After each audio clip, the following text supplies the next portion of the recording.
Aujourd'hui, on vous parle d'un des plus grands ingénieurs de l'histoire automobile, l'Allemand Ferdinand Porsche.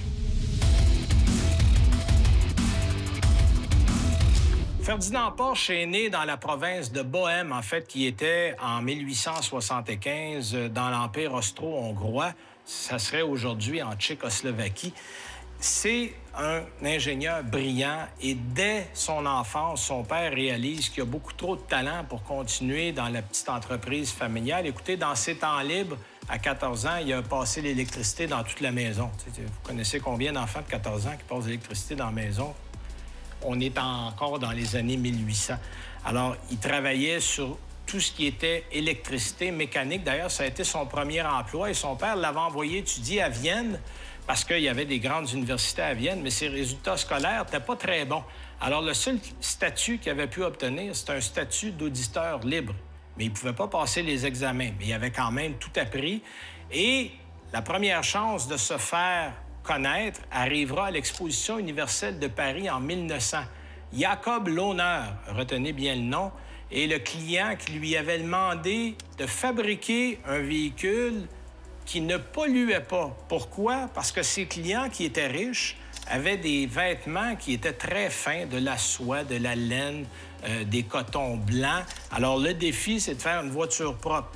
Et Porsche avait remporté le prix en présentant une voiture hybride avec des moteurs électriques, des moteurs roues. On est en 1900.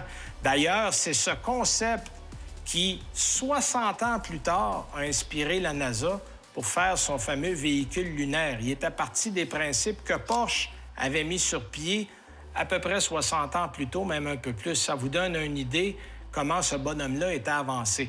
Donc, après son succès à l'Exposition universelle de Paris, là, les contrats ont commencé à arriver. Porsche a travaillé, entre autres, il a fabriqué des obusiers pour l'armée autrichienne, pour Skoda à l'époque. Il a travaillé chez Mercedes sur beaucoup de projets. Il a été rendu célèbre avec les véhicules Grand Prix d'Auto-Union. Auto-Union, ça, c'était avant Audi. Et rappelez-vous, c'était les véhicules où il y avait un 16 cylindres qui était installé à l'arrière du pilote. Avant ça, tous les moteurs étaient à l'avant. Lui, il avait conçu un véhicule avec le moteur à l'arrière, 650 chevaux dans un 16 cylindres dans les années 20. Imaginez un peu la bébite. Ils ont démoli tout le monde en Grand Prix, et ça, c'est beaucoup à cause de Ferdinand Porsche. Évidemment, son plus grand succès demeure la Beetle, la Volkswagen, la voiture du peuple, c'est lui. Mais ce que peu de gens savent, c'est que quand il a commencé à être populaire dans les années 30, son nom a circulé un peu partout en Europe et nul autre que Joseph Staline l'avait appelé pour lui faire littéralement un chèque en blanc pour dire « Vous allez être responsable du développement automobile russe. J'ai besoin d'avoir un véhicule qui va être abordable, que les gens peuvent s'acheter. » Alors, il avait considéré la chose. Il était faire le tour des usines un peu partout en Russie pour réaliser que, bon, les usines étaient en général dans un état lamentable. Et il a refusé l'offre de Staline pour aller négocier avec Hitler. Tu sais, quand tu as des bons amis dans la vie. Alors, il a négocié avec Hitler. En fait, il a été présenté à Adolf Hitler par un concessionnaire Mercedes parce que Hitler, évidemment, ne jurait que par la marque Mercedes. C'est ce qui roulait. Et il y a eu un cahier de charge extrêmement serré. Hitler voulait un véhicule qui allait rouler 100 km/h, faire 7 litres au 100 km et coûter moins de 1000 marks. Donc, c'est à peu près l'équivalent de 700-750 $. Donc, Porsche s'est mis au travail. Il a pondu 3 prototypes qu'il a présentés, mais il arrivait à 1500 marques. Puis Hitler a dit non. J'ai dit 1000 marques maximum. Donc, il a voyagé aux États-Unis. Il a trouvé des idées sur des chaînes de montage de GM et de Ford pour économiser de l'argent. Puis finalement, il est arrivé avec un prix de 1000 marques. Le projet a commencé en 1936. Les premières Volkswagen sont arrivées en 1938. Et vous comprendrez que le reste, c'est de l'histoire.